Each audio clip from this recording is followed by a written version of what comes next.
Ernie Banks was the 8th man to hit 500 home runs. Only 8 guys. He was the ninth man. He was the 8th man in history to be voted into the Hall of Fame on the first ballot. He held the major league record for 5 grand slams in a season for years. Still probably holds the record for most RBIs by a shortstop, and he only played half his career there. Wow. And he was the first to change the way home run hitters hit. Up until him, all the home run hitters were great big strong guys who swung hard and had big bats. Ernie found a way to create bat head speed using his lower arms and wrists.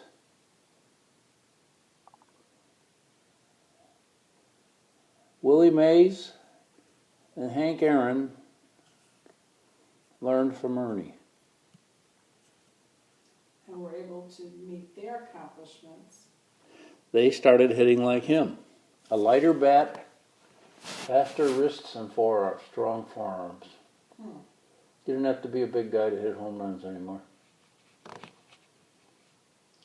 amazing.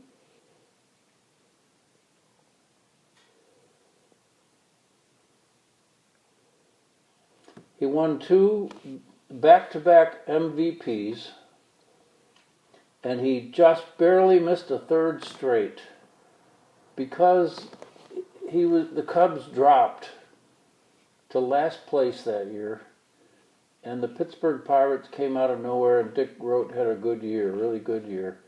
So Dick Groat won the MVP, but Ernie was second by a whisker. He could have won 3 in a row.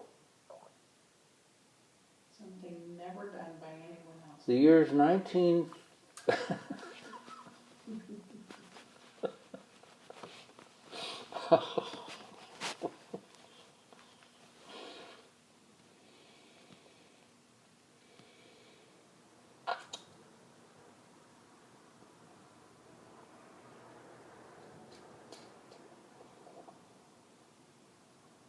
There was a string of a 6-year period.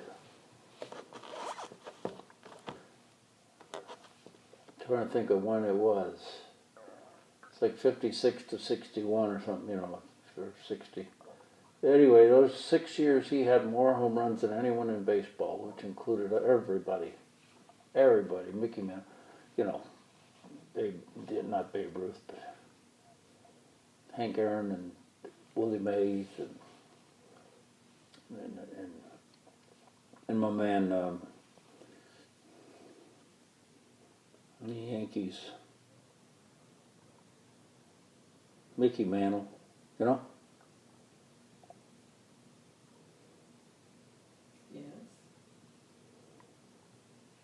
Did you even hear me? Mm-hmm. He was born in the year 1931 in January. Name 3 other baseball Hall of Famers born in the year 1931 after Ernie. Willie Mays, correct? No. Eddie Matthews, correct? Those names I've never heard before. Willie Mays? Willie Mays I have. Eddie Matthews?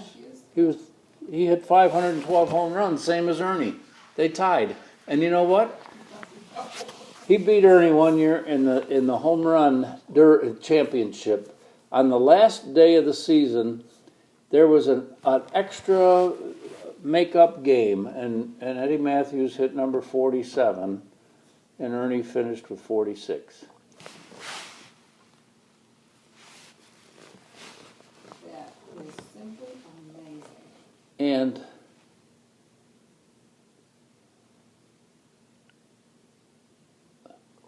the other player born in 1931, did you ever hear of Mickey Mantle?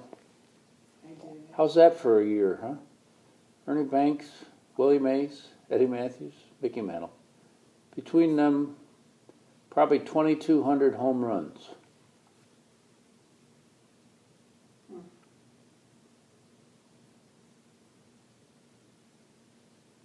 Ernie played 19 years, but one year it was only 12 games.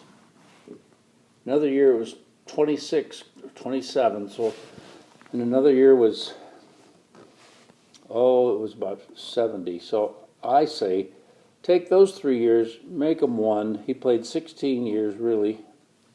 And if you add up his numbers over 16 and divide it, versus Henry Aaron, who was 22 years, and divide it, you'll find yourself with a man who hit more homers per average year than Henry Aaron did. He was a shortstop, for Pete's sake. Now here's another one that'll blow your mind. When he was in high school, he didn't play baseball. They didn't have a team, but he ran track and played football, okay? One year playing football, he was unstoppable. He caught 22 touchdowns. Well, that's pretty amazing, but wait till you hear his track numbers. He high jumped over 6 feet, broad jumped over 19 feet, triple jump, and he ran a 51 quarter mile.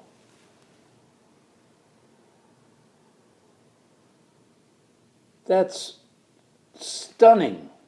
I thought it was. Now I'll tell you something else. He was cooking along as a rookie. He was the first black to play for Chicago, but by the time he got to the major leagues, there had already been 8 or 9 other guys in different teams, so it wasn't a big deal anymore. But he played one season, and then he got drafted. How do you like them apples? He got drafted. So he lost 2 of his earliest, best years.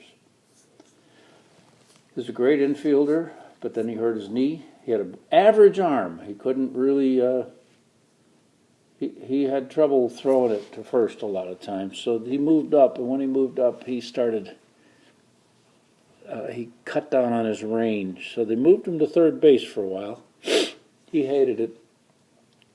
Went back to shortstop, his knee healed.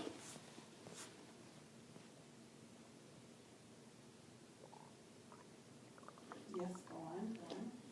But he had one really down year as a shortstop, and his down year was better than almost any other shortstop's up year.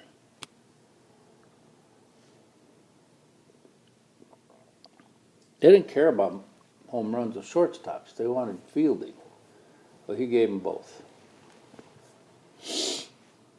But then he kind of lost his capacity to play shortstop, so they moved him to first. And he played more games at first than he did at shortstop. 1,250 some at first and 1,230 some at shortstop. Why would he lose his capacity to play shortstop? Pardon? Why would he lose his capacity to play shortstop? Well, he was getting old and he got some, not old, but injuries, and he was older too. And It's harder to play he may shortstop than first base? he may still hold, let me listen to this. I don't know this for sure, but he may still hold the record for RBIs driven in by a man 38 years old. Whoever would have guessed?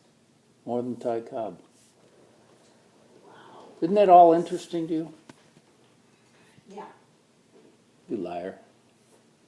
You know, my pits are on fire. You're laughing. You're laughing at me right inside. I know you are. Well, I just wanted to give you a few things that were on my mind. I know it all. I know it. You don't slip one by me when it comes to old Ernie.